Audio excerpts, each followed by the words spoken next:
This is the 19th of January, 2025. This is an NGL intro on the topic of, I don't remember it, coming together through shared purpose, reframing the meaning of belonging, something that Loni and Emma and I have talked about quite a lot when we were putting together the values and principles. So it's a delight to have you here to see if that can spark more into the conversation. It's what pulled me to come. I just so Ah, vividly recall engaging in this work, and I'm like, oh, we're sharing it with yes. people. That's always really touching. Yeah, great. Thank you. All right. So this last round of intros is I have been doing them not as a series of slides, but more as a series of conversations. And and I generally start the conversations from the question of not so funny, what is the purpose that brought people to come? And then we see from there where it goes. And because today is so small, I'm thinking it would be really meaningful to actually do a round. It's very rare that I get to hear from everyone, and I'd like to try. And I'm wondering, I would like to start from other people only, not because I'm not eager to talk with you. It's because I want to expand and diversify the conversation. And you and I kind of know what we say about this and all of that. So I'm wondering if there's anyone else who is up for being the first person to say why you're here. What is the purpose for you to be here on this topic? And then we'll see what emerges from that.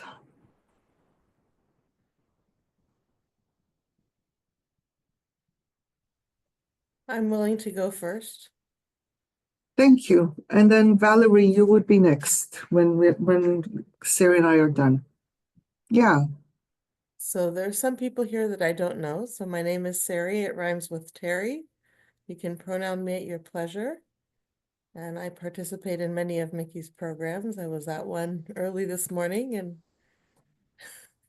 stayed up late for my sister and decided to join the call. And what is it about the topic that calls to you? Yeah, so I have a very tenuous relationship with belonging.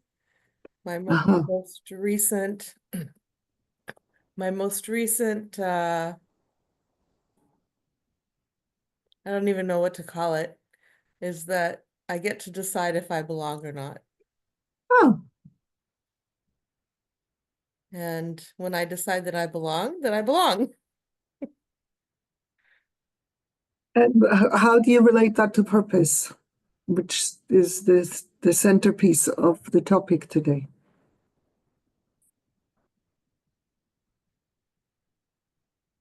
I think that when a group's activity is in purpose for me, then it's important for me to find that place that I belong. Mm-hmm. Find that opening to belonging. That's a that's an interesting perspective. It's kind of what I'm hearing in there. Tell me if it's there. Is there's this new practice of deciding when you belong. I'm imagining it takes some internal effort to make that decision. And what I am, is that true? Well, it comes with a lot of fear of Uh-huh. rejection. Yeah. When So people say, no, you don't belong, and then I have to kind of prove that I belong in a sense. it's you cannot prove that you belong. That's not a path that will take you anywhere. Right. Whatever it is, we will may or may not get into that more later.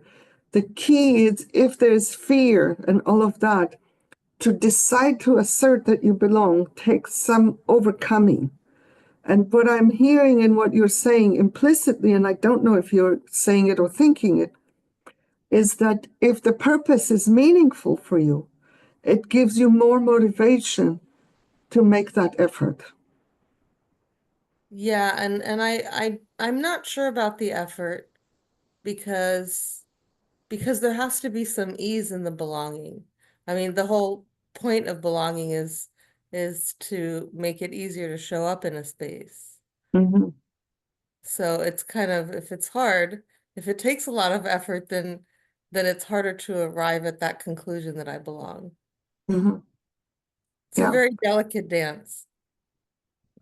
Yes. And, humans are the only creatures that have any concerns about belonging.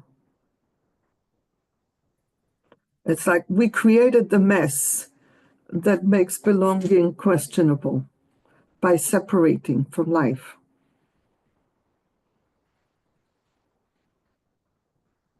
Yeah, thank you. Thanks, Valerie, and then Natalie. Well, I'm sitting here quite stimulated already by the inquiry, and my curiosity uh, is awakened, and I'm so grateful that this is a time that it works out for me to attend, as I often find it's not possible to attend the sort of NGL things that I most want to attend, but this seems like a really worthwhile thing to focus on. And when I think about shared purpose, then I'm thinking about other contexts besides NGL. NGL is one context that I hold curiosity and hopes that there's shared purpose um, um, through most of the things that I am a part of. But like I'm on a holding team for nonviolence focused camp that's intergenerational, and I look at our shared purpose. I look at the shared purpose in my primary relationship, my marriage. And I was thinking today about the negotiation, implicit or explicit, that goes on between me and my adult children. What is our different purposes at the different stages in our lives and the different stages of them being parents now that I'm a grandparent, and how I navigate those. So those are some of the things that are alive for me. Yeah. And do you have a sense that having or not having a shared purpose influences your sense of belonging? I do indeed. Can you say a word or two about that? Um, it influences how I turn up, and how my sense of being able to sit, stand, be in my kind of essence, present and potentially powerful. Yeah, It's so interesting. This is a theme.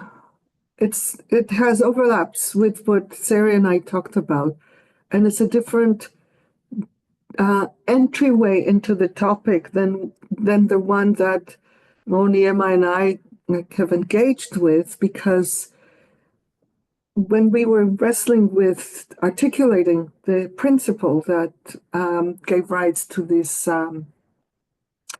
intro, it was in response to some sensibility in some people that if you prioritize purpose, you're instrumentalizing relationships, which we don't believe is true.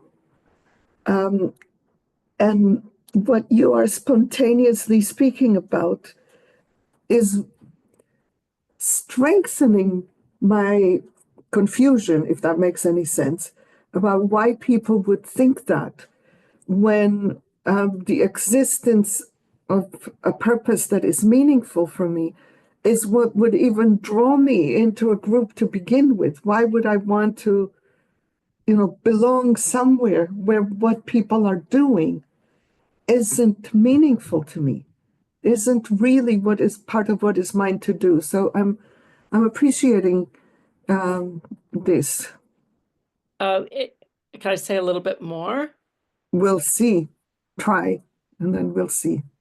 Yeah, it's something that you said about if we're purpose focused, we might be, I'm not sure how you phrased it, seen as Instrumentalizing relationships. instrumentalizing relationship. And that's also an experience that I could have put that label on some situations where in groups that I had that kind of experience.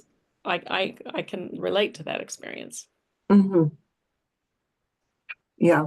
Do At you the want to same say another line about it? Because I would time, love to grapple with an example. oh, I might need some time for that. But Well, yeah, we can circle back to you later. yeah. Thank you. And I just want to say that it is a delight that the time is working and this is of interest enough. But we have enough of a shared purpose right now, and it's a delight to see you. Yes. Yeah. Thank you. Okay. And now Natalie and then Sue. Hello. Thank you. I'm here because I want to learn. And just yesterday I was in a call with NVC trainers and some other people who are trying to network, to build a network for people who try to work on social change. And we were talking about Extinction Rebellion and how it worked for them to have shared purpose and shared values. And we found out that we don't know how they did that. So, yeah. How they found shared purpose? Yes, and we don't know how we can bring that into groups and into networks. I'm sorry, I just can you speak a bit again? Yes, you didn't hear me? Not the last thing you said. I had an issue with my headset. We don't know how we can bring the shared purpose and shared values into the networks we are trying to build. Mm-hmm. Yeah. So you are here to see if you can learn something about that. Yes. I will say something very brief because that isn't actually the purpose here. It's not to talk about how you reach a shared purpose. It's more about the relationship between shared purpose and belonging. So I'll say very briefly that it's different if there's a kernel of people that are the holders of the networks, or if there is a sense of wanting to arrive at a shared purpose that everyone participates in shaping, which is much more complex.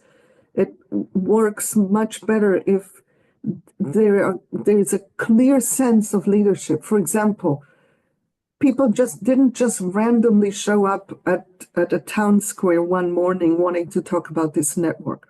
There are some people who started it, who called it, who convened it. Yes. Is that accurate? Yes. Most likely, there is a shared purpose, not a shared purpose, a purpose that lives in those people that may or may not have been said explicitly and is what called other people to join.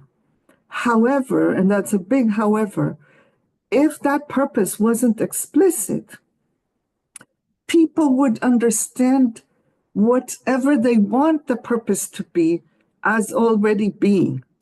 So they might come to the gathering based on an interpretation of a purpose that isn't actually there. I believe that that is part of what happened within Extinction Rebellion. that there was a much deeper commitment to nonviolence and to vision within some of the founders, at least, than within the group of people who were called to join. And that, I think, is one area where tensions later arose within Extinction Rebellion. Do you see what I mean here in this example? That the more clarity you have about who it actually makes sense to join or not, the easier it will be to maintain cohesion. I didn't have that clarity sufficiently when creating NGL, and 7.5 years later, there's still cleaning up fallout from that early lack of clarity. It's very close now. Yeah. Was that helpful, Natalie? Yes, that was helpful, but I will just stay here to hear more. Thank you. Sue? Well, And then Marco. I came because a lot of people who I talk to who in some way want come to me for something seem to have issues about belonging. And so I thought I would come to have more understanding of what's going on with them, because my stance for quite a long time has been what Sari described. And I like the way she said is I get to decide. And the way I've thought of it is if I want to belong, then I belong.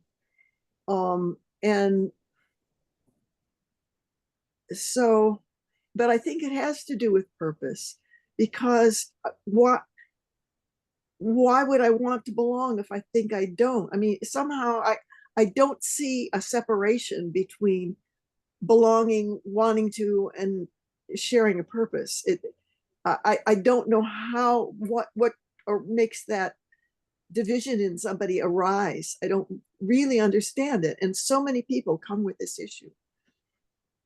I have an inkling that part of the type of wounding, I'm not saying this is exhaustive, all and only people with this particular wounding have this particular challenge. But one entryway is that, and why this whole thing about belonging is an issue, is that our belonging is assaulted very early on. Very early on, we are told you have to ... in order to belong. Yeah. That And proving. it's not proving that I belong, it's proving that I'm good enough for you to say that I belong. Because ultimately, belonging is a relational experience. You know, I can assert I belong from here until eternity. If it never gets affirmed for me, it's not going to be a full experience. Yeah. And when you carry certain wounding around belonging, it is much more difficult to make the internal move of, do I want to be here or not? And instead, it's, do they want me here?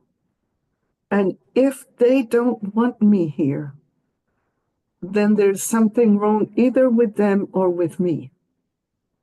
And the intrinsic exploration of, do I want to be here, disappears. I had a very, very rare experience, I think, for people which is that when I was 14, it's an age where, a lot of issues with peer pressure and stuff like that are very prominent. I moved country and neighborhood. In other words, when I was 12, my family moved from Israel to Mexico. And when I was 14, we moved back, but not back to the same place. We moved back to an entirely new neighborhood. And I suddenly had the experience of being another person was an option. I was no longer defined by what other people thought of me.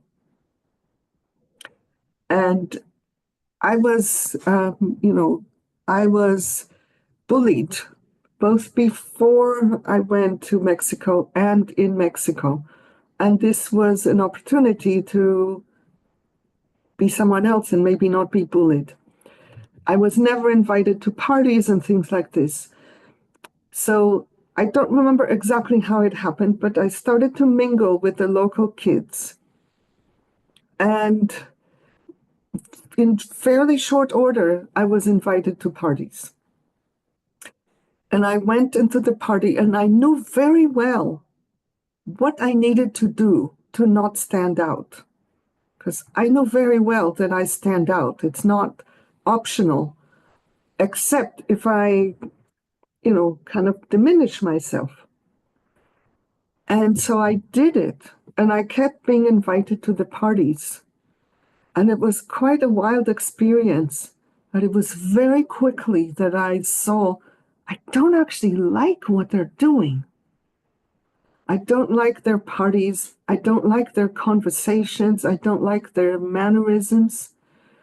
I now know, looking back, these were the years of transformation in Israel from being kind of like a labor values, simple living society to having lots of money come in from the West after the 6 Day War, and the entire society changing. And the kids that I was with, I didn't have the social analysis at the time. They were part of the burgeoning, upwardly mobile people who were making money in the new society. And my family was not. And so I think part of it was a class thing that I didn't know at the time. I just didn't like what they were doing. So 2 months later, I left. I left with a vow that I was never going to adapt to some group or another in order to belong. And I don't think that many people get to have that kind of an experience where it's on your terms. No one is rejecting you. It's much harder to make that vow when you have been rejected. Just leaving and saying, basta, I'm not going to do that, was amazing, and has given me a particular kind of strength, which most people lack because of the very early assault on belonging that most people succumb to. And so if I then come into a place and there isn't shared purpose, it's very hard, not for me, Mickey, I'm saying generic. I come into a place, the purpose isn't actually right for me. I actually want something different. It's very hard for me to say, it doesn't make sense for me to stay here. This isn't mine. This isn't a place that is mine.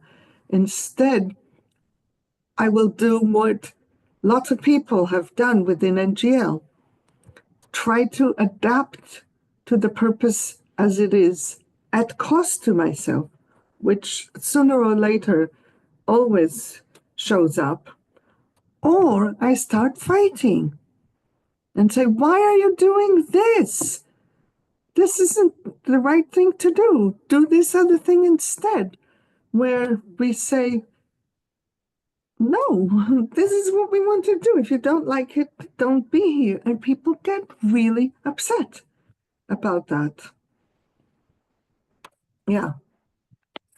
So I don't know if you imagine this might be helpful for the people that somehow show up on your doorstep. I don't know if I can convey it, but I really enjoyed hearing it. Okay, thank you. All right, Marco, and then is it Sina or Zina? Sina. Yeah.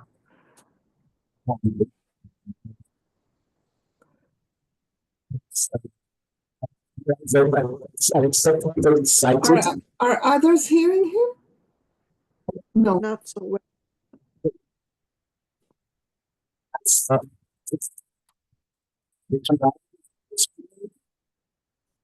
No, there's an There's issue. sound, it's just very garbled. Mixed up. Sounds go on top of each other. So now, at all? Better? Try staying and see if it stays. Okay, let's see if it works. It's better. Okay, maybe, okay. It was saturated, the microphone was too strong. I was unexpectedly just finding out that I was very excited to start speaking because I would like to convey in as few words as possible the full sense of why I'm here and the joy to be here. Yeah, I'm happy. I'm here mainly. I hope this don't come across as different from what I intend. Mainly for another purpose than the theme itself, but also the theme, of course, interests me. The main purpose I'm here is because I'm in a period I want to deepen my connection into NGL, which I know and follow for long, but I almost, reading and following from farther off, then I want to be getting nearer and nearer. And one of the last things that you shared, and the fact that Extinction Rebellion was mentioned, remind me of, maybe you don't remember, you see so many people make it, February 2019, when I was national coordinator for Extinction Rebellion, I was talking with you in a coaching session, so desperate about very similar things of what you said, which I found again in the intentional community, land-based intentional community I co-founded 3.5 years ago, which crashed in a sense because of very similar dynamics. So there's still belonging and the connection to purpose is really interesting for me. So it's also for the theme, not just for NGL interest in general. Thank you. Thank you and welcome. Yeah. Sina? So hello everyone. I'm very new to NGL and I do not have any background of it. So I'm here because to also understand Marco much better. And I'm very inspired. I was some weeks ago at one of your Zoom wikis and I was really like, oh wow, I don't know how much nice thoughts and views on the world there are. And I got really inspired. And so this is why I'm here today, to have more ideas about your work, and I'm thankful to join here. Thank you. So I'm gonna, if you are willing, I want to push just a little bit to see if we can get a tiny bit more from you, for you and for us, for all of us. Are you willing? Or is it scary? No, I try, but my English is not that good, so I don't know if I fully understand, but I try my best. Okay, then I will try to make it very simple, the language.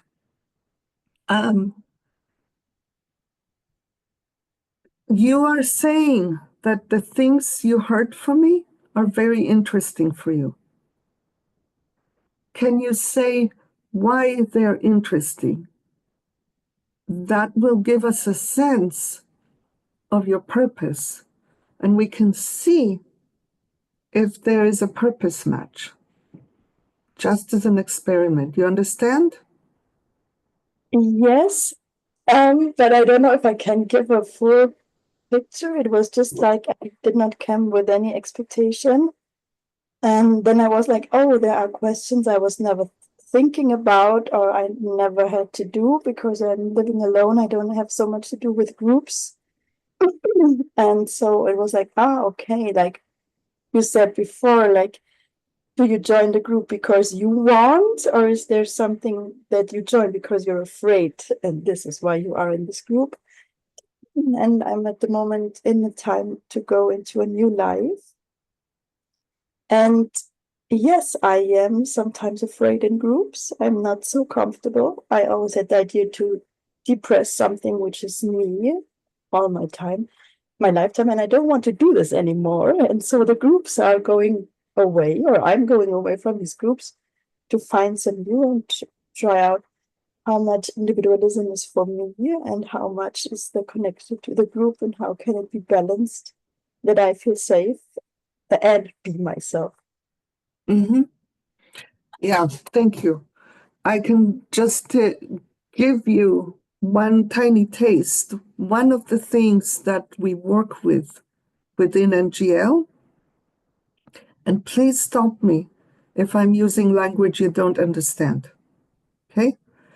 One of the things we work with is a thing that the language for it is choice within togetherness. So instead of some idea of balancing my individuality with being part of a group, how do I find my choice, my authenticity, my uniqueness within a group when we are all sorting it out together? Not give up on myself to be part of a group, not give up on being part of a group to be myself, finding myself within the whole and caring for the whole at the same time. Does this speak to you? Yes, yes. Wow, thank you. This is why I'm so inspired about this wording. Yeah, this is for me like, yes, yes, yes. Thank you. Thank you. All right, Nicole and then Hannah. Hello. The purpose for being here, also deepening into NGL, and this topic is of interest. I'm kind of really absorbing what you've already said. A lot of resonance with the wound of belonging. And it doesn't yet sit in me that purpose was the reason, a mismatch of purpose was the reason for not having a sense of belonging, especially in my school years. So yeah, I'm just sitting with that. Yeah, I No, wasn't, oh. Thank you for saying this. I wasn't actually saying that. Oh. What I was trying to say is, and I will deepen it a tiny bit, the nuclear family context is a disaster for little ones. It's a disaster for everyone, but it's particularly a disaster for little ones. It is not actually possible for one or two adults to care for the needs of little ones on their own outside of a context of community. Even though Hannah is laughing, she knows what I'm talking about. She's laughing because Daniel is, saying funny things into her ear. And they did it the whole time that during the interview yesterday. I know that. Anyway, it is a little distracting, just so you know. But in any event, and so because it is extremely difficult for people who live with children, parents, it's extremely difficult to actually be with, I can't meet the needs of my child. I actually cannot. It's so painful. It's so painful. The love is so big that you must find a cause. And the cause is either there's something wrong with you, or there's something wrong with the child, or both. That's the source of the belonging wound. Because you start putting on the child, if you only did this, then everything would be easier. Stop doing that. No, no, no, no, no, no, no. And I'm not saying anything about Hannah. I think Hannah does this a huge amount less than others. I don't think she can never do it. I don't think it's possible to never do it. Or if she never does it, it's a huge cost to her.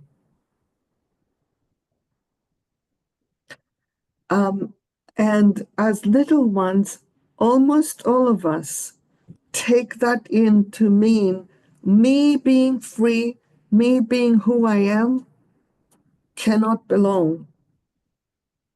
I'm not wanted the way I am. In order to be accepted, in order to be part of, I must change myself. And almost everyone accepts that deal and give up on their authenticity and freedom. A few of us say some version of fuck you. I'm not going to give up on who I am. I will take not belonging, if that's what it takes.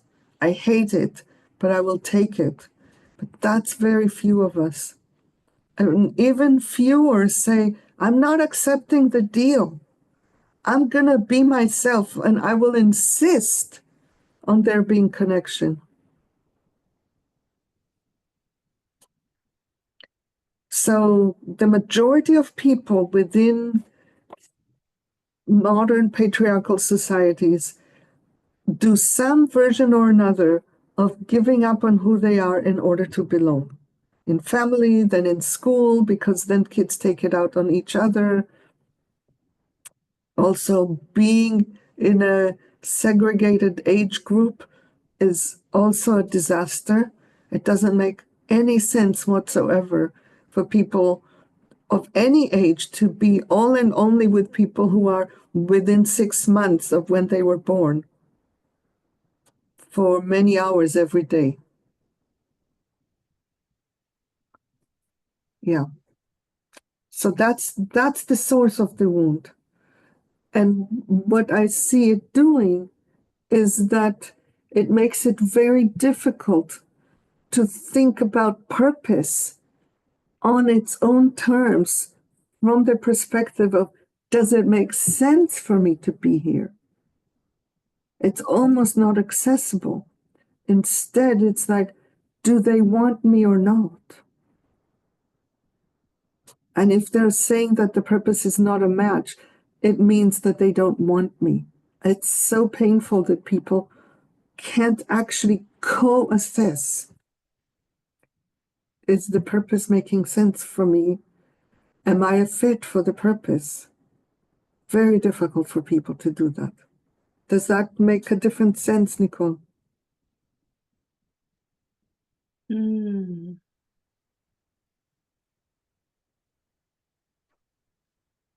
Everything, just I kind of lost you in the last several sentences. Can I get clarification just on where I lost you?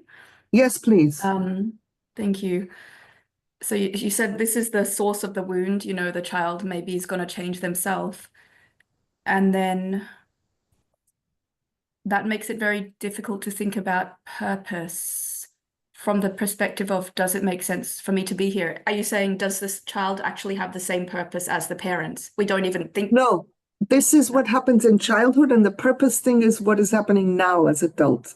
That's the place that I think you lost me last time.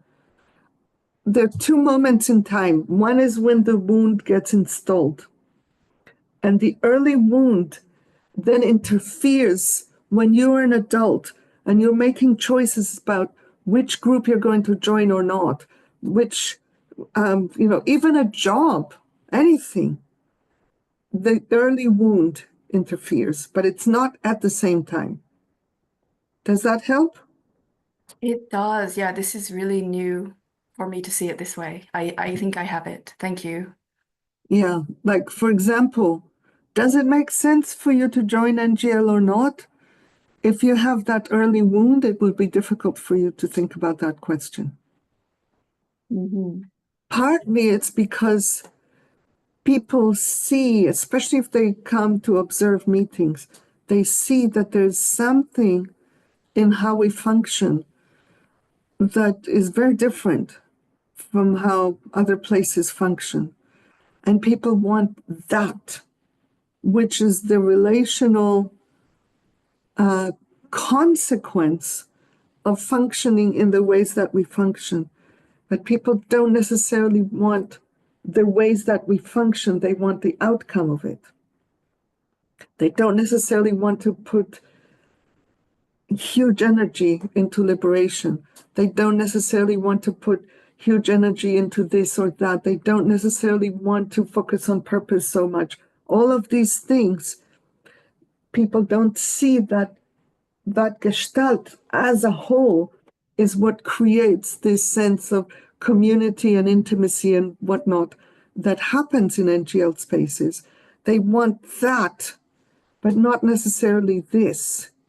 And so when it comes to the foreground that maybe this is not something you want, maybe it doesn't make sense for you to be here, they're thinking that they're being rejected from that.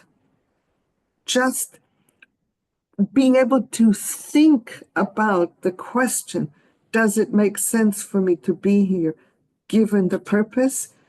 That ability to think at that layer is impaired because of the early belonging wound. Did that now make sense? Yeah, I think I've got it. And I have an appreciation for you, not from just this, but from times that you've been on packet reading calls. It's a consistent thing, which is you don't give up on understanding. It's very touching for me. It's like if I say something and you didn't understand, you know exactly when you lost it. You say, this is the piece that doesn't make sense for me. You ask a question, and then when you say, yes, I get it, I have a lot of trust that you actually got it. Did you get exactly what I meant or not is secondary. We'll find out over time. But the relational loop around meaning making stays, and that's very meaningful. It supports connection. And I also believe that when you ask the questions that you ask, it helps others take it in on a deeper layer. So I just wanted to appreciate you. And how is it to hear the appreciation? Very meaningful. I really enjoy hearing that. Yeah, thank you. And do you recognize yourself in what I'm saying? Absolutely. Yeah. All right.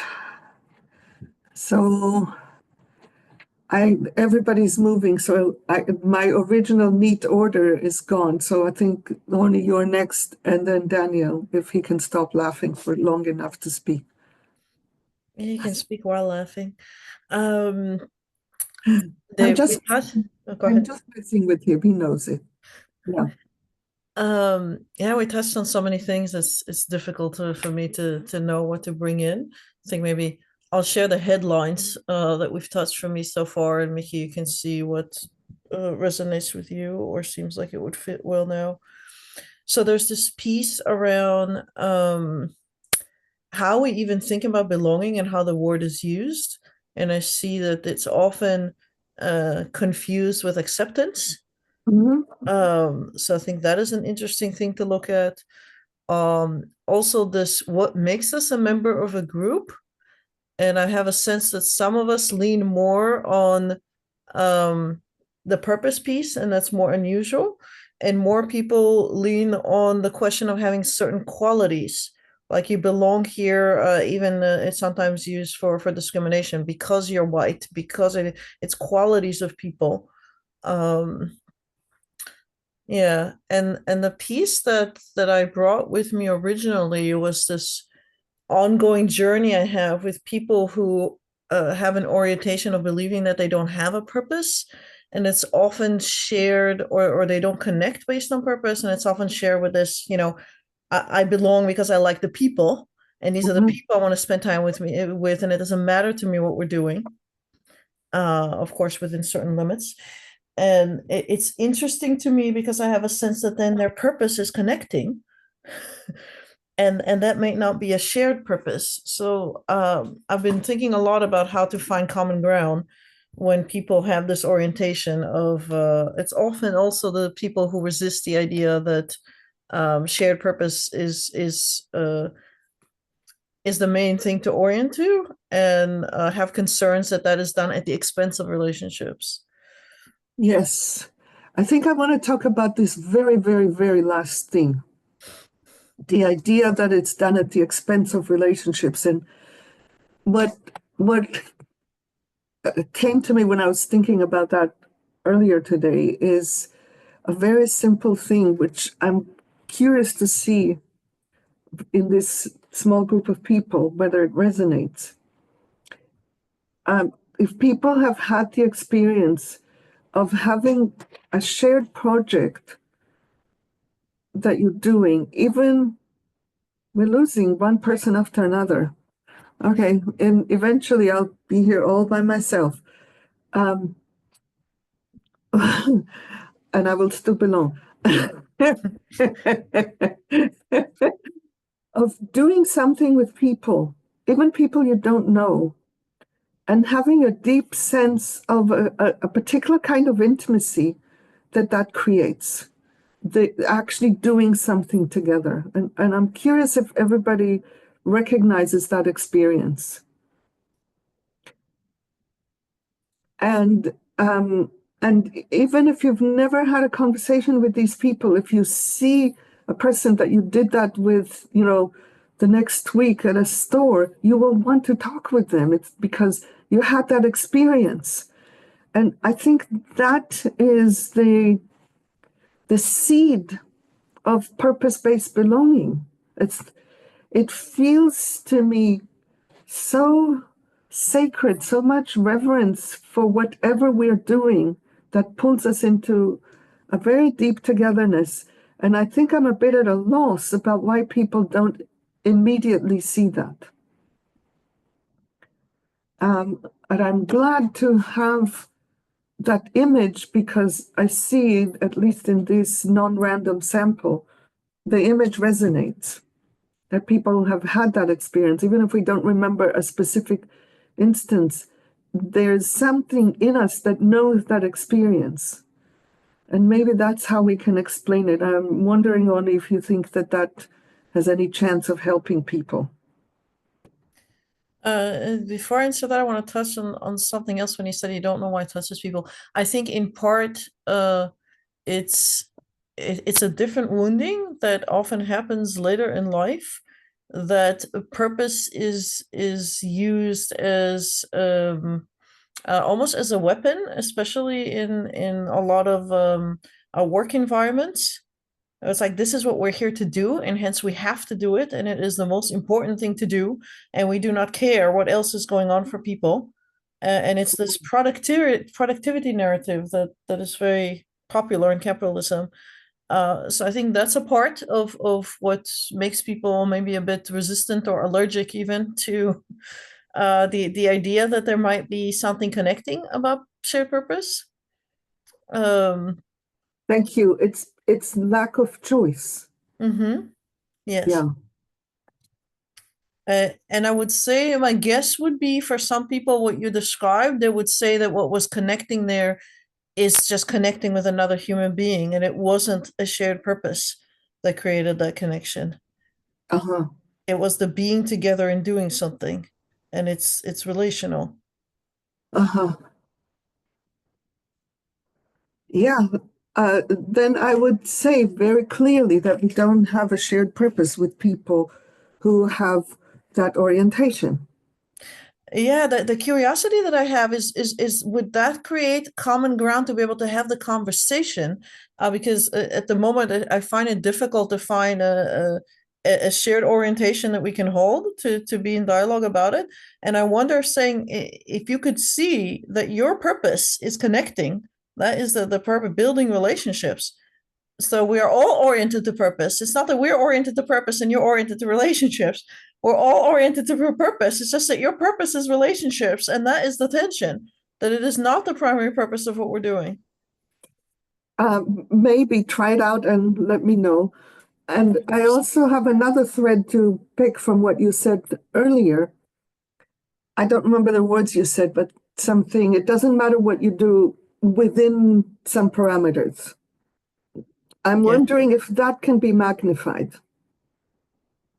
Like, if we were, whoever the person is, but if we were, like, for example, when people did pogroms, they were doing something together, and there was a lot of relationship within it.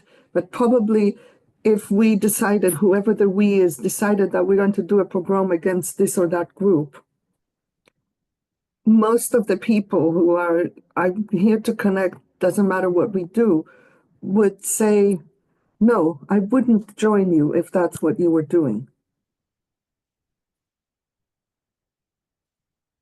Even though it's probably not true, because the overwhelming majority of people do join these things, but that, It's quite the same. I'm not so certain. but at least on paper they wouldn't.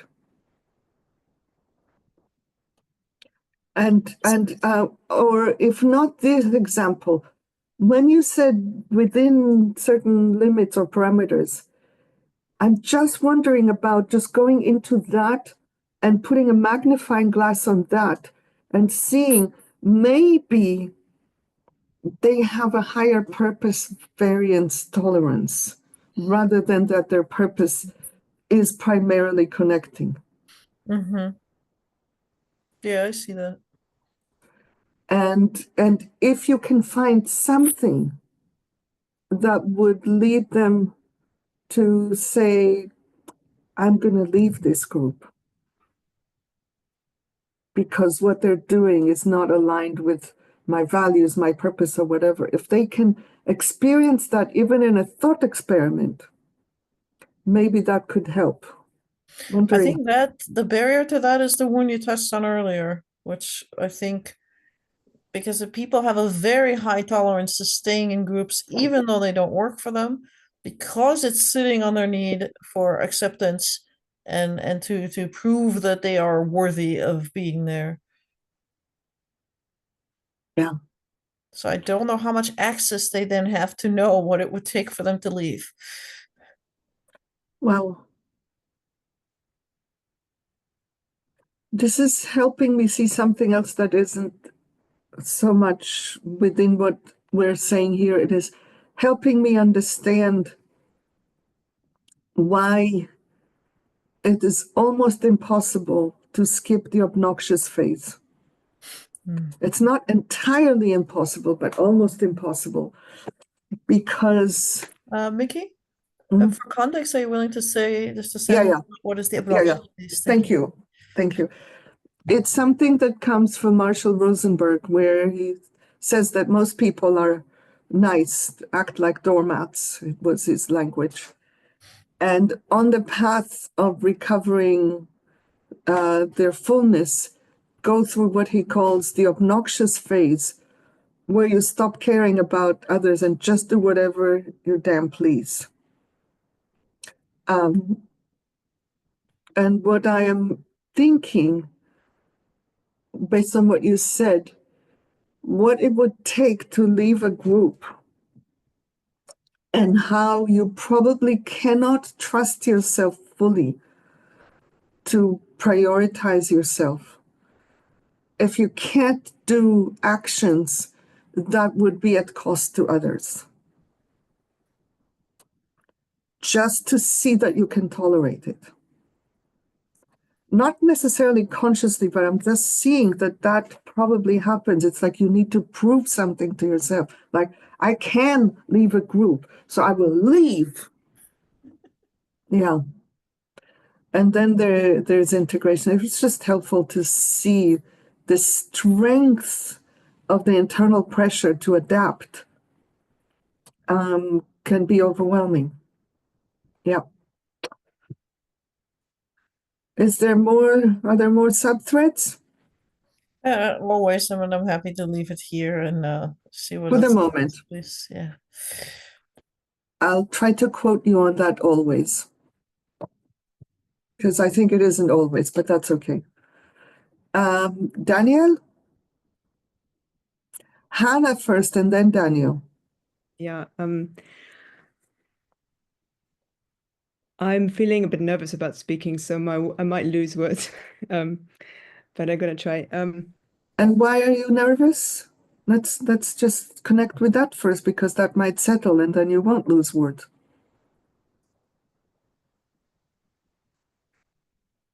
I want to say something that's really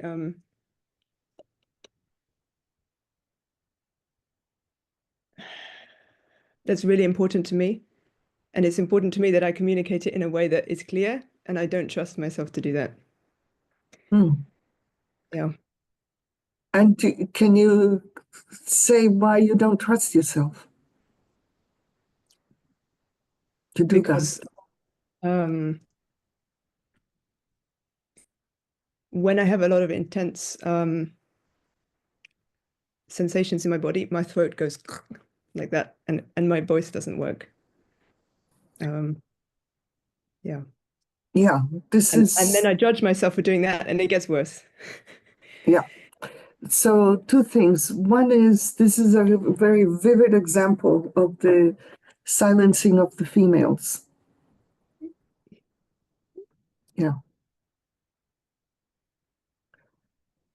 And second, I would like you to pause whenever that happens, so we can connect, so that you have the experience of the intensity being welcome.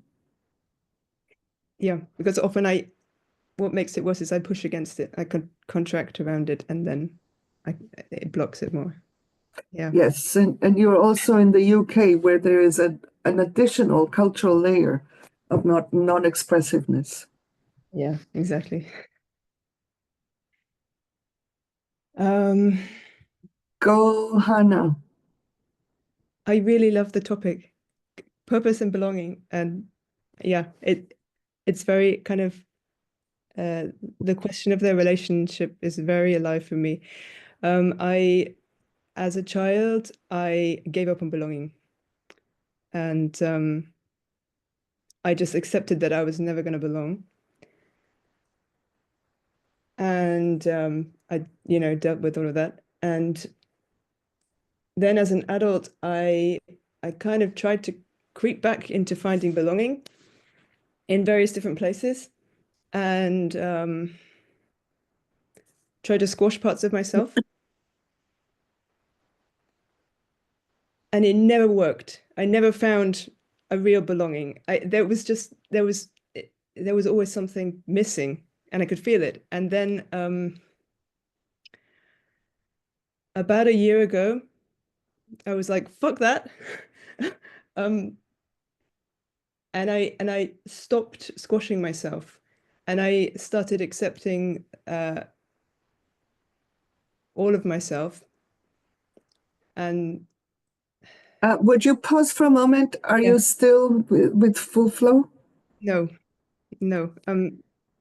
So you didn't pause when it started. So let's pause here, especially since you're talking about not squashing yourself, and here you are squashing yourself.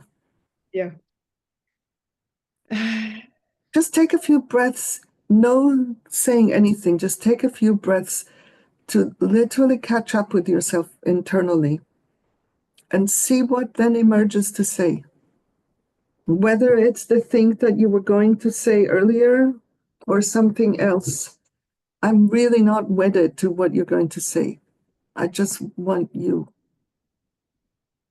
in full.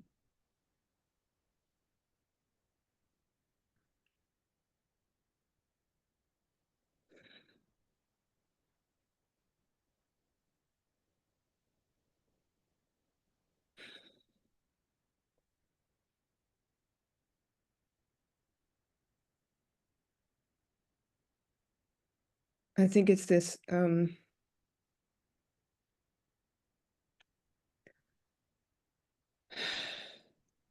about a year ago, I could see before me like the choice between like a big fork in the road, and a choice between following what society said and following what I knew to be true from when I was a child. And I chose to turn away from society and follow what I knew to be true. And I had the sensation of like entering into a really dark tunnel and just walking into this dark tunnel, accepting that I might never find people I would belong with. Yeah, belong with, yes. And somewhere along there, then I read an article by you, and it hit me like I didn't know you at all. I still don't know you, but this article like got me.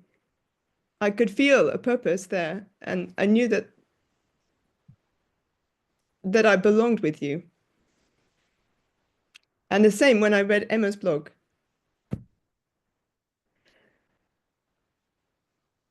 And I couldn't explain it. Do you remember what the article was? This is just personal curiosity. It was the radical implications of staying within capacity. Mm-hmm. Short one. And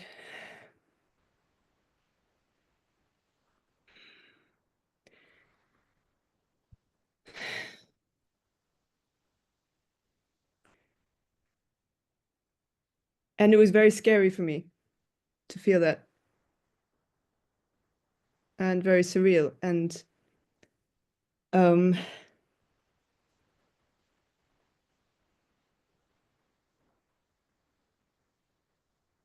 it was like once I made the decision to I don't know how to explain this. How are you doing with being at one with yourself? I don't know. Then pause.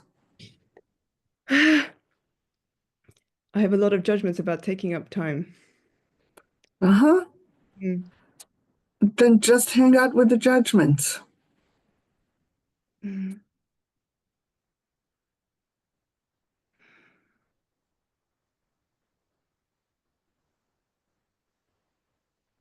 Nobody has exactly your version of this. But your struggle with this, I'm very confident, is meaningful in different ways for everyone.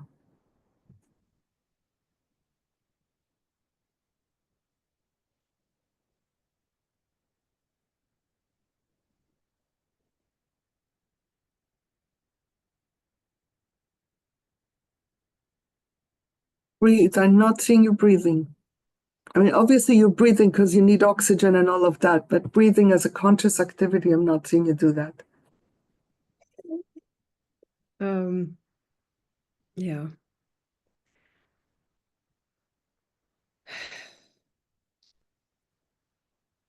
I think what I found is surreal is how once I stopped looking for belonging at all, and I just focused on what I knew inside I needed to do, I found other people who shared that. And then belonging came. And I don't understand why and how. Like, how does that work? I don't understand it. It's like belonging is a gift that comes when you focus not on the belonging. I don't know.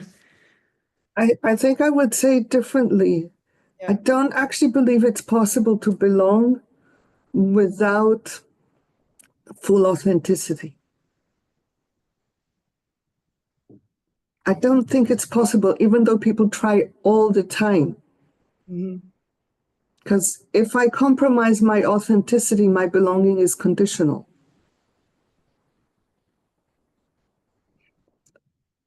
That's how I explain to myself the experience that you had.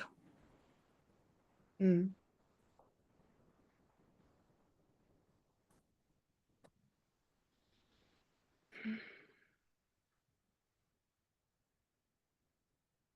Is there anything within you that knows to tie this to the question of purpose?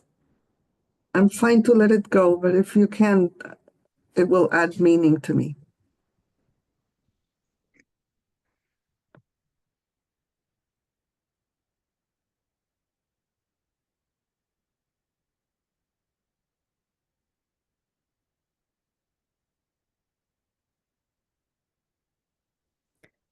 Can you ask it in a different way?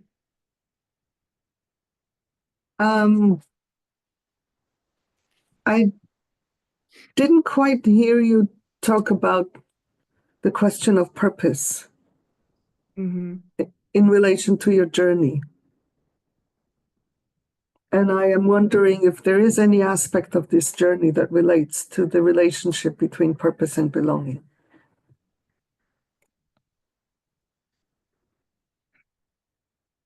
And if there isn't, it's fine.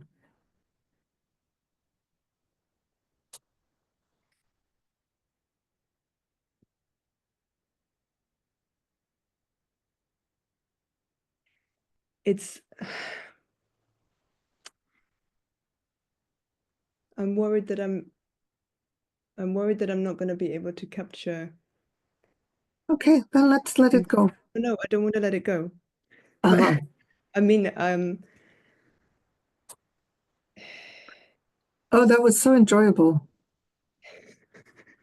That's exactly the thing that you're talking about, that fork in the road, because within the dance of the socially accepted behavior, I was offering you a way out to not be stressing, and you would take it as my preference to keep things okay within the group, and you would say yes as if it's serving you when it isn't. That is the ritual, right? It is the ritual. And just saying, I don't want to let it go, shows the commitment. I'm really grateful for the question because I realized that I didn't speak about purpose, I guess. But I don't know how to speak about it because it's too big, I guess. I feel like there are a lot of layers.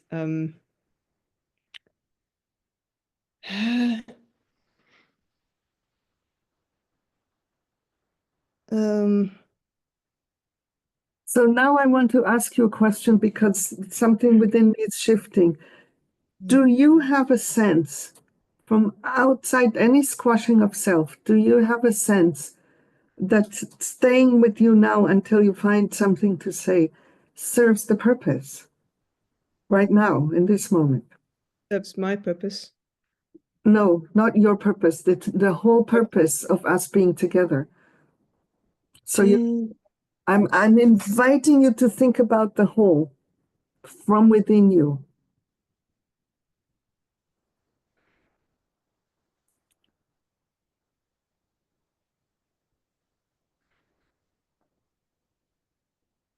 Because there's a difference.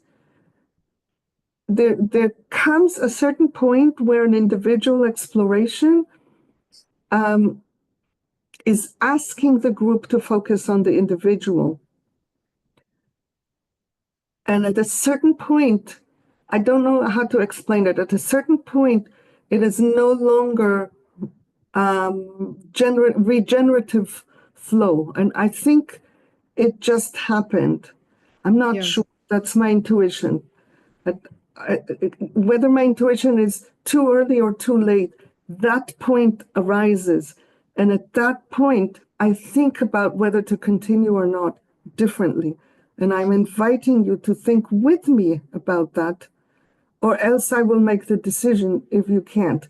But just saying it serves my purpose doesn't support the discernment.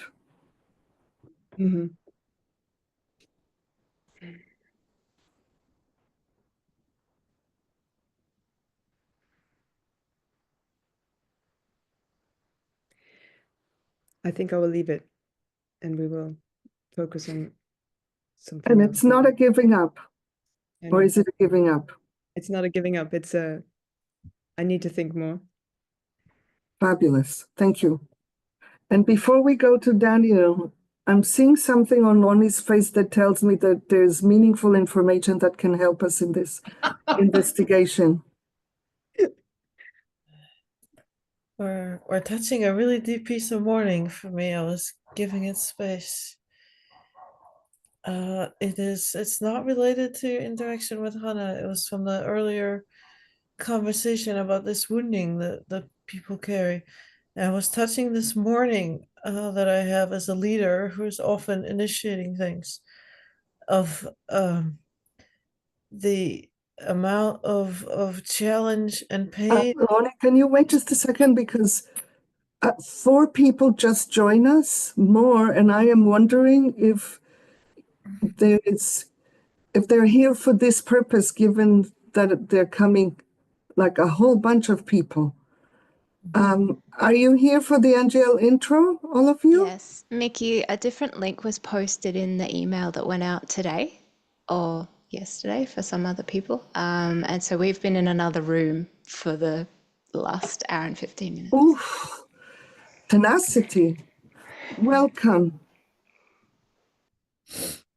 Who knows what happened and why, but I'm welcoming you and mourning whatever happened. And we're in the middle of being with Lonnie in a piece of mourning that I want to stay with, even though you're coming right in the middle.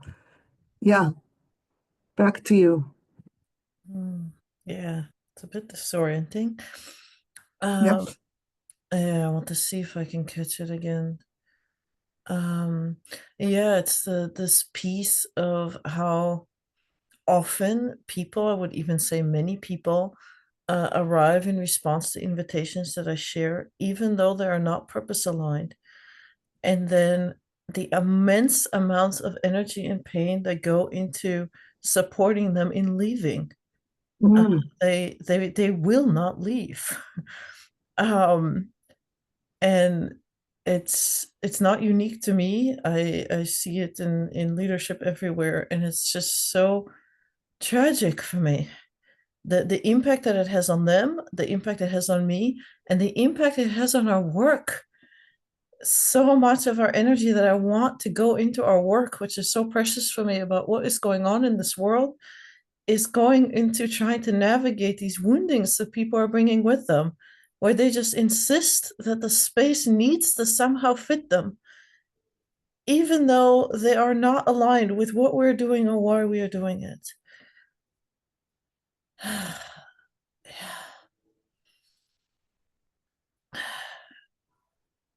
And I think it's also painful personally because a lot of their pain then gets projected on me and I become the villain of their story. I'm a person not caring enough, not being clear enough, not whatever enough, that is then forcing them to endure this pain. It's just really a lot to hold. I sometimes say I completely see why people shy away from leadership. Yeah. Yeah.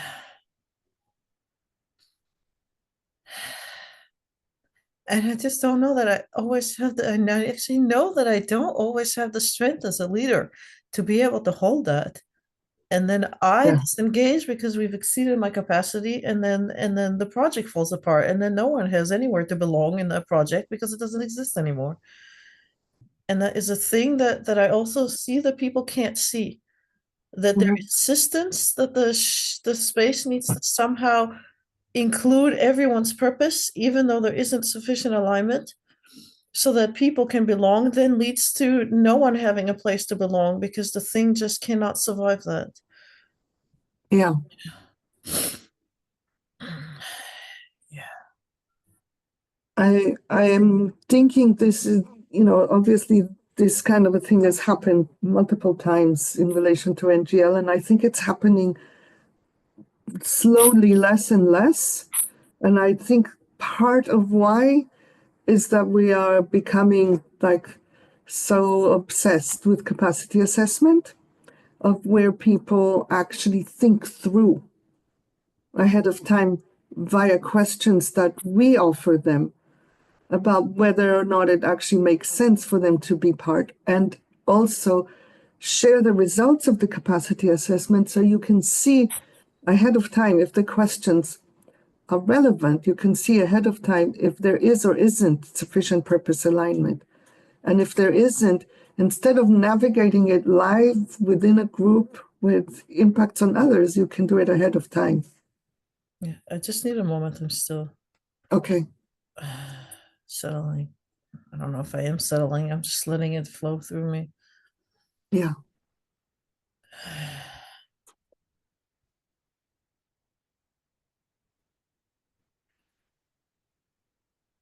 I appreciate thoughts about how to engage with it, and I needed more time to sit with just the morning. Yeah, just, the word that came to mind is just the horror of it all. That really is how it lives in me.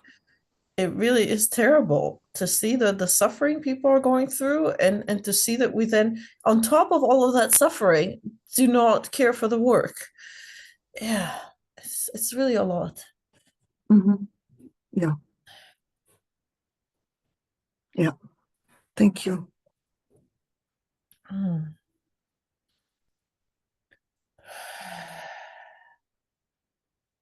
I think it would really support me to have some sense of resonance or how this is landing with people.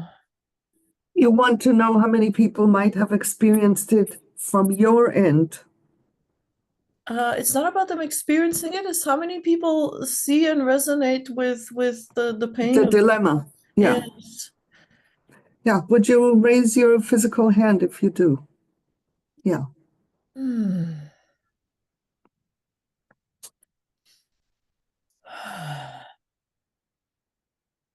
Thank you.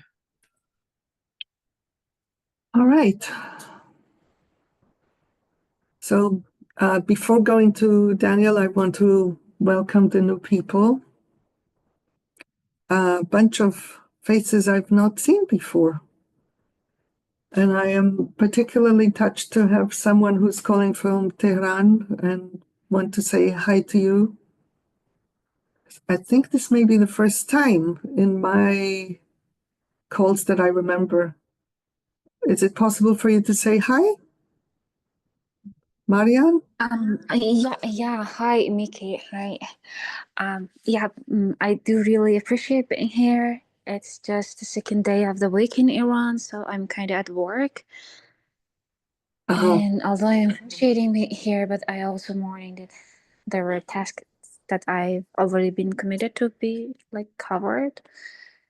And yeah, I've been participating in your sessions during the past month, and I'm carrying a huge amount of hope. And since I've heard you, I'm just quoting the context, and it might be not accurate, but I heard you saying that we do not have the luxury of offering the maybe care to all 8 billion people individually all over the world. So that's where we want to come up with NVC-based or means-based systems. Before that, I was so not into any kind of systems. And after that, I find my way. Yeah. And I'm carrying a huge amount of hopes, a noticeable amount of hope. Yeah. It's kind of funny because I haven't done anything. I haven't been integrated into any projects in NGL, but by just being here, I have this feeling that I'm doing something, and there's hope. And yeah, thanks. Thank you. That was super meaningful. And I haven't kept up, and I don't know what is happening now, but for a while I was tracking what was happening for women in Iran and getting a huge amount of nourishment from that courage. So if you were part of that, thank you. All right. So now I just want to say that we were a smaller group, and I don't think we can do what we did, but maybe we can, who knows? Because we were a smaller group, we did just a round, and Daniel, who was next on that round, was the last person in that initial circle, and then it was just a question of what is your purpose for being here, and then relating to the topic, and then tying it to different threads of meaning. For me, has been meaningful, and I have a sense it has been meaningful for others too. So let's hear from Daniel and see what emerges there, and then hear from whoever feels called to share, because I don't think we will be able to hear from everyone. Hello. Like the whole setting changed. This is a little bit unsettling that so many people popped up. I was like, oh no. It was so cozy before.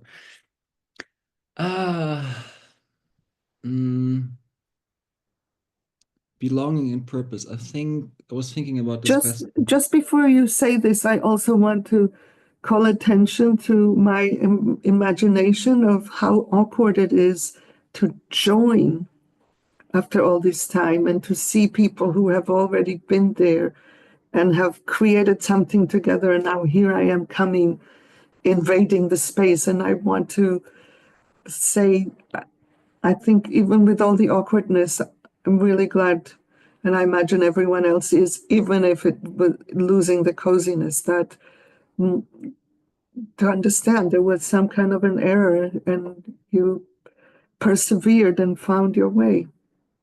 Yeah. All right, back to you. Yeah, thank you for persevering, all of you. And I'm glad to see Mary here. Side acknowledgement. So I was thinking about the belonging and the purpose and reflecting on it, because I also was not exactly sure what I was going to say, and I was thinking about it, and then it became, I got some clarity around that when I found belonging in my life, where there was a shared purpose, or there was already a purpose that I aligned with and I adapted as mine after seeing, okay, it's value aligned. I really want to do it, like in that moment with that group of people, then I thrived.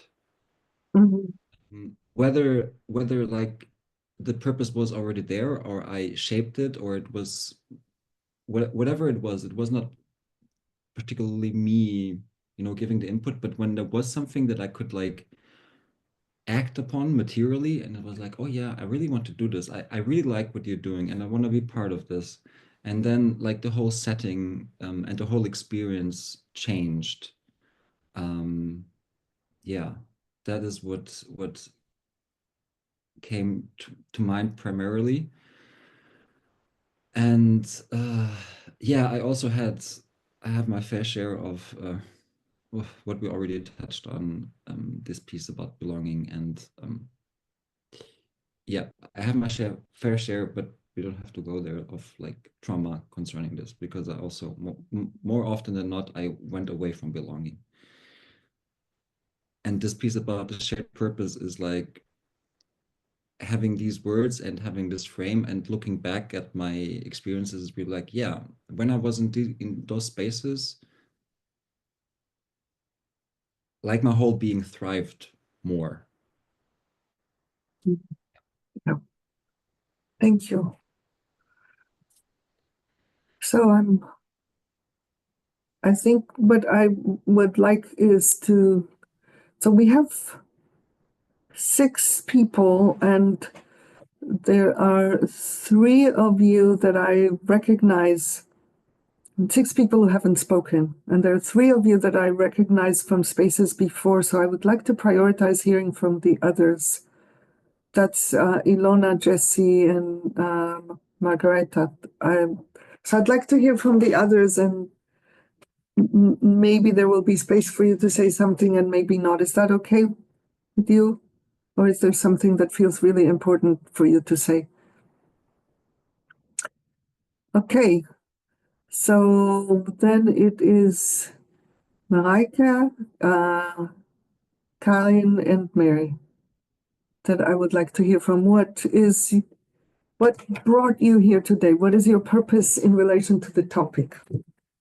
And then the conversation arises or doesn't, and then the end happens. I just didn't hear the question. Something was wrong with my computer. Yeah, the question is what brought you here today? How are you relating to the topic? And that becomes then the basis of conversation. That's what we've been doing so far. So, Mareike, are you willing to go? Yes, thank you. I just would like to share that the six of us have been spending time together, and we also did a round with this question. So, Oh, okay. Then don't thanks to repeat. Jessie. Yeah, thank you, Jessie. Just say what's meaningful. If there Yeah. isn't anything that feels meaningful to say, then Yeah, yeah. no, there definitely is something meaningful to say. Why I'm here today is because I'm on a path to contribute to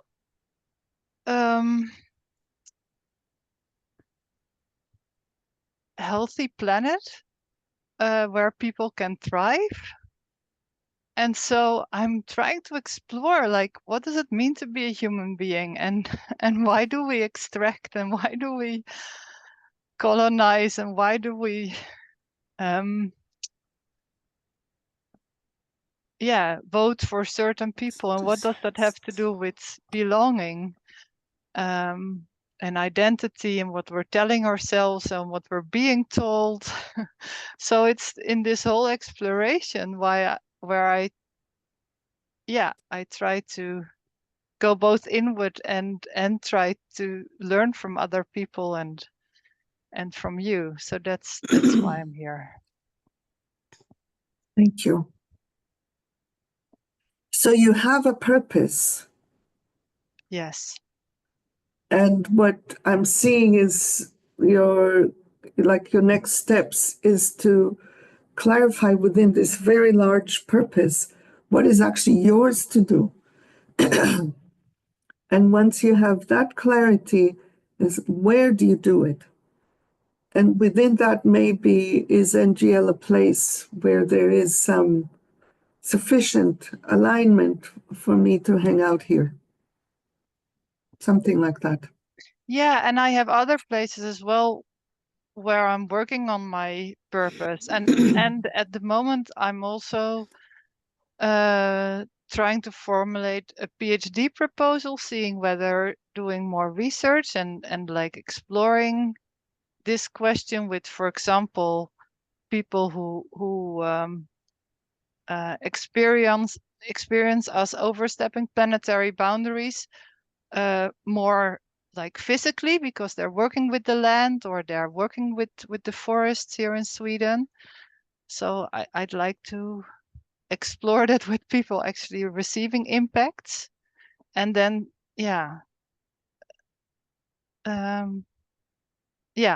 so I'm in the process of sensing into, is this actually going to make the difference I'm longing for? Mm-hmm. Yeah. Yeah. So yeah. And NGL might also be a strategy in that. Yeah. Welcome. Thank you. There's have you encountered the learning packets? Yes. There is one in particular that is kind of like a very condensed introduction to my sense of what got us here. Okay. That you might find as a useful entryway for part of your investigation. It's called Why Patriarchy Matters. Yeah, thank you. Thank you, Mickey. Thank you all. Karin? Hello, I'm here. I remember you saying something in a recent meeting about if there's a shared purpose, it makes something else not so necessary, and I can't think of what exactly it was. I don't know. Anyway, when I meet, when I'm in a job context, I always have problems with belonging. And I used to believe that, well, we share a purpose. That's obvious. We head for the purpose. So what other rules are we bothering with? Why is it so hard to understand the hidden rules and follow them and everything? And the social interactions were so important. And I keep failing and falling out, and I'm here because I'm hoping for a new insight. About the rules? Well, you said you wanted to reframe the meaning of belonging, but yeah, by kind of putting the purpose in the room more obviously. Yeah. Yes, I think the reframing of belonging that is being distilled through this conversation is, for me, goes in two directions. One is that belonging as a biological given, just simple. We are a biological living creature and we belong on this planet. It is our home. We didn't talk very much about that. For me, that's kind of like the material foundation on which all else stands. And we have so interfered with that by setting ourselves up as separate from this thing that we invented. We invented a thing called nature, of which we are separate. Exactly. And if we just think life, we're clearly part of life. And then the other direction that it has gone is belonging as something that arises from me in relationship with the group, rather than belonging as something that others decide for me. Oh. Because we basically have learned to give up our power of discernment. Where do I belong and where do I not? And if I don't belong here, why waste my energy being here one more minute? It's just so difficult for people to accept I don't belong here as a simple observation. It's not observation in the technical NVC sense, but just that's what is. You know, in extreme things, it will be very clear. If I go into a room and, you know, the people who are there are all, you know, complete believers in what Donald Trump is speaking of, I don't belong there. I really don't belong there. Why would I want to be there? Why would it be a problem if I don't belong there? And why can't we do the same move in less obvious situations? And why can't we also make that move without making those others bad with whom we don't belong? It's like they want something different. They think about something different. Other things matter to them. Sure, all other things being equal, we all have the same basic needs. But that doesn't mean there's any reason for us to be together. There isn't anything for us to do together. We would just be arguing all day. So I want to reclaim that capacity to just notice I don't belong here, not as a problem, but as a discerned conclusion. Does that help, Karen? Yes. And I think that it's so difficult to find a place to belong, and people try to belong to some group, and you give away so much of your own just to fit in, and you have tried it all your life, and I still haven't found the place where I belong 50%. So maybe I'll find a place where I belong 40%. So I'm giving away this constantly just to belong somewhere. Yes, and what I was saying earlier before you all came is that if I give up on myself, I don't actually belong. The belonging is then conditional because the moment they find out ... about me, then they will kick me out and I won't belong. Yeah. All right. Thank you. Thanks. Mary. Hello, I'm going to switch off my video because my internet may not be very strong. So far it's good. It was doing fine. Okay, if it freezes, please let me know. So because of time, I'll be really quick. So what I'm hoping for, the reason I'm here is because a friend of mine, who's Danielle, who we share another space with, has been sharing about NGL. And I didn't have enough space in the past to contribute, but right now I want to play my part because from what I understood is that the process that was being used to support spaces where there is violence, he seemed to really like it.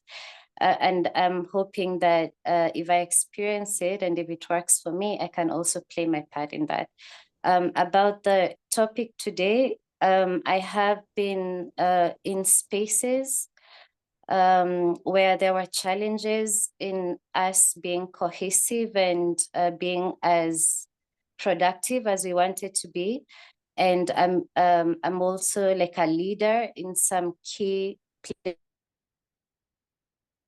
Okay, it happened. Turn off your video. Where that is the case, and I really mourn that we are not. Oh gosh. Okay. Okay. So you really mourn that? I was saying, I mourn that in leadership positions where we are struggling to be as a community, and our impact is not as strong as it would be. And I'm really hoping to get some tips on how to nurture a sense of community where there is already a shared purpose, and how to encourage shared responsibility, maybe where the levels of prioritization on maybe like what we want to do is different, like maybe different people have different levels, and maybe also when communities are beginning, how to smoothly get the clarity as to whether we have shared purpose or not. So yeah, basically that. Yeah, thanks. Thank you and welcome. Thank you. Yeah. Well, it looks like we actually managed to hear from everyone the way that miracles work. So, Ilona, how about you go next? Yeah, okay. Hello. I guess I could just be very quick and say what Mary just said. All the questions she has, I also have. So I'm maybe yeah, also in a position where I wonder how to create the conditions with other people together to move forward with an intention, with the purpose that we feel is quite strong. And it's not fully clear, I guess, yet. We are all at the beginning of learning how to do that. In some ways, there are all these conditionings and the wounds and the beliefs how things should be or how we should do things that are kind of colliding at times. And I find myself in some kind of leadership position because I initiated it, and have a stronger sense of purpose and vision. And yeah, it's like a steep learning curve. So yeah. And yes, the question of belonging is at the heart of it. Yeah. Yes, and with both of you being in some leadership position, I don't. You came at the tail end of the things that Lori was talking about, and that question of you issue an invitation, and then people come, maybe for the accurately responding to the invitation, and maybe not. And over time, it becomes clear that maybe you're not actually all there for the same purpose, that creates very difficult things to navigate, which aren't the purpose of today. But I just want to name that this is a big challenge that you both put on the table. Yeah. Thank you. Jesse, thank you for doing whatever you did to support conversation in the other space. Thank you. It was a lot of fun. Belonging is such a big thing for me, in that when I don't have a sense of belonging, which is often to whatever degree, I don't show up. Often, like, not at all authentically or vulnerably. And I've already heard lots of things that are really nourishing and helping me with this idea in myself. So, longing for more expansion in that. Yeah, the question that arises for me is what needs to be in place for you to take risks?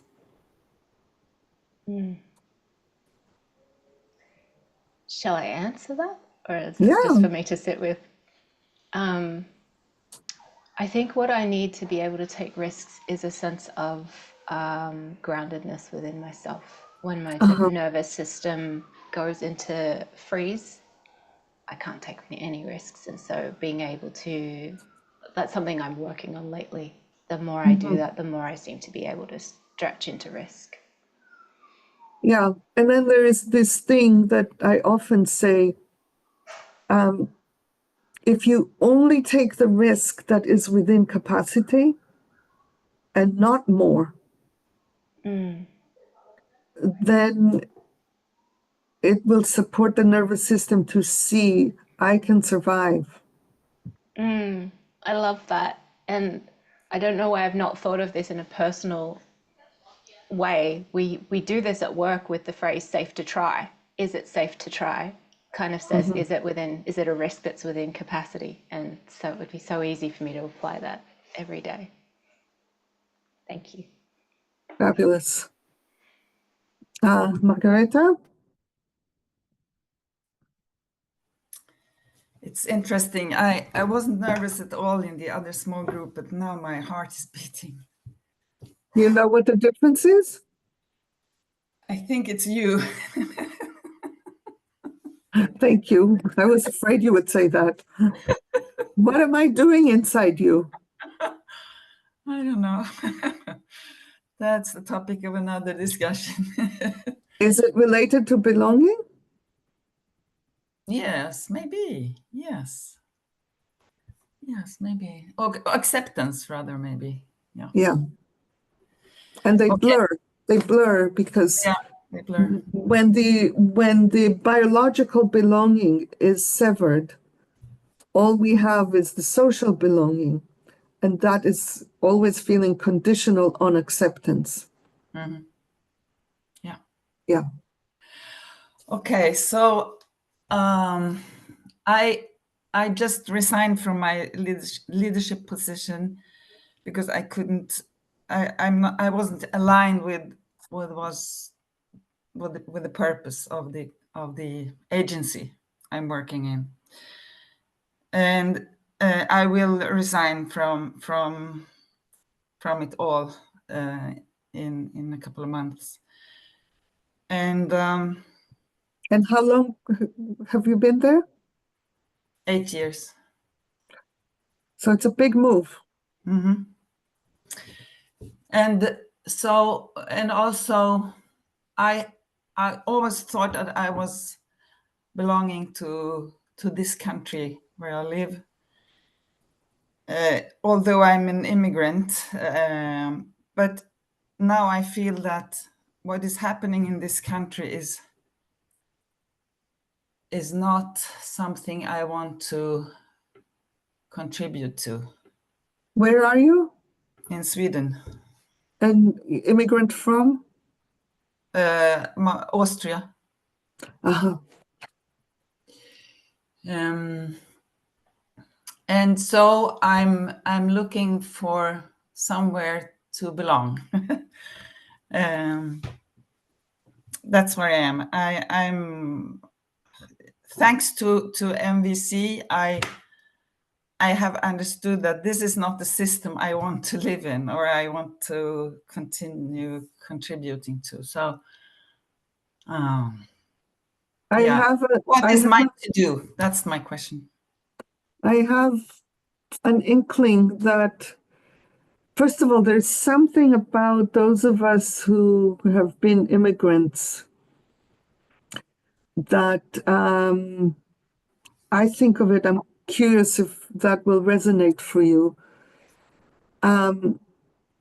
Nobody can tell us that this is just how it is, because we know, especially if we were immigrants as adults, we know that's bullshit. It's not like this in the other place where I was. So you can't tell me that that's just how it is. It's a set of choices that were made, and a different set of choices were made over there. And so there is a kind of heightened awareness of social choice that I think is part of the experience that is made available to immigrants. I'm curious if that resonates for you. Yes, I think so, because you can compare. Exactly. I also lived in France for a while. I lived in Germany for a while. So I see that it could be made differently. And I am wondering, somehow I had this picture that in saying, I don't want to belong here, I don't want to contribute to what is happening here, that maybe you're moving your belonging to the species and not to this or that specific identity. And I'm curious if that resonates. Yes, yes. Yeah, it does. I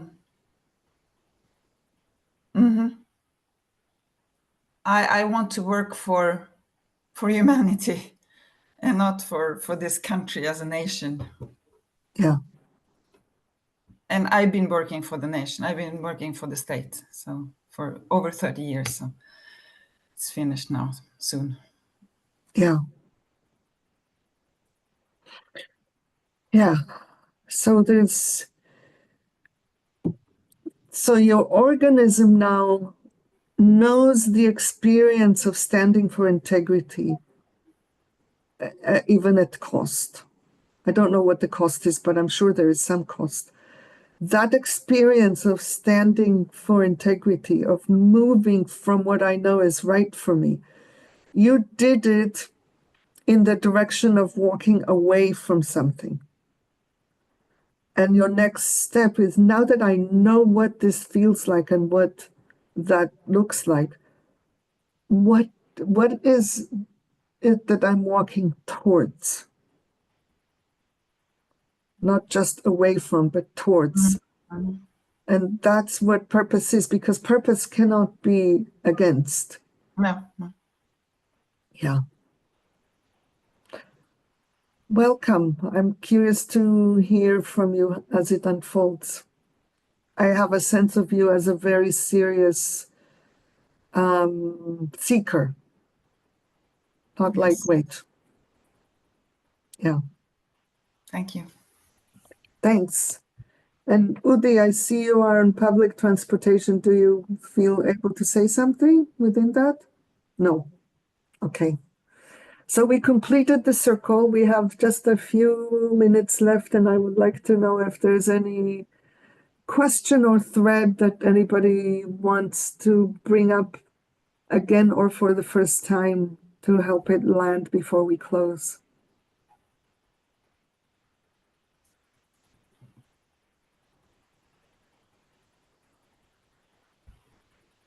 Yes, Nicole. Thank you. I'm interested, I think you called it the source of the wound of around belonging between the parent and the child. And then this is related to some children abandoning their selves. So as adults, what do we do with this? I'm wondering if it's related to what you said, I think to Jessie about like what risks, what will Yes. support you to take risk. Is that, yeah. Yes. Yes. Mm. Yeah. That is what I am thinking. And from the angle of what we're doing here today, I'm thinking that that if we have a clear purpose, the strength of the purpose can support us in taking the risks. Just taking a risk for freedom is more daunting than I'm taking a risk in order, I don't know, to protect the rainforest. Just giving an example, not that this is what we would all do. Then that care for some purpose, because it's bigger than myself, pulls me towards life in a way that I might not pull myself just for myself. Yeah. Mm. Does this help, Nicole? Yeah, thank you. Yeah. Anything else before we move to closing?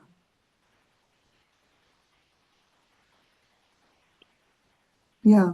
Just a question, Mickey, because I hear you already talked or addressed what Mary and I put on the table as well, and I wonder if there's any resource that you could point us to. I mean, it's probably a big thing to look at.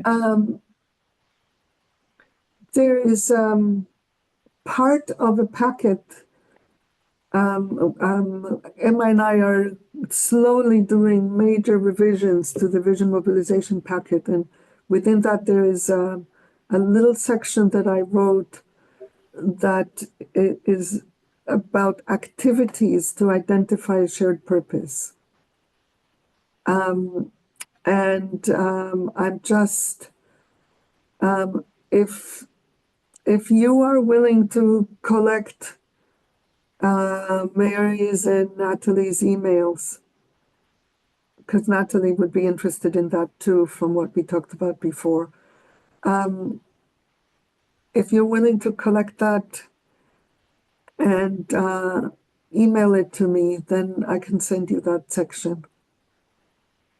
Yeah, sure. And how would I email you, Mickey? Just, I am Mickey at nglcommunity.org.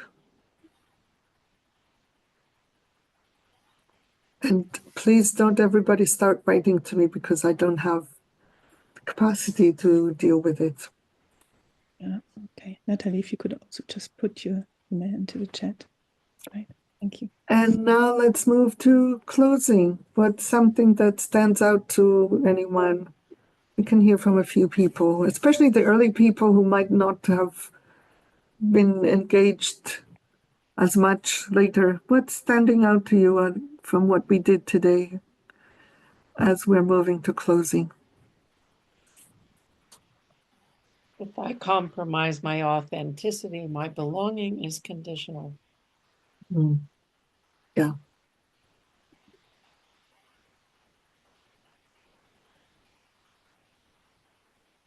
Anyone else?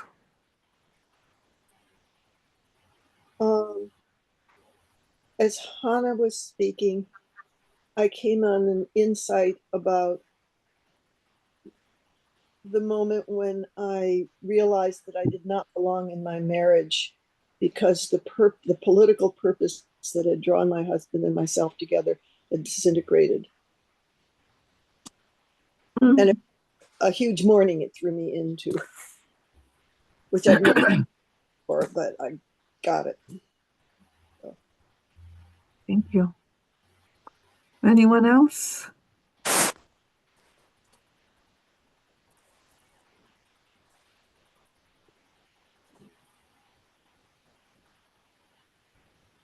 Yeah.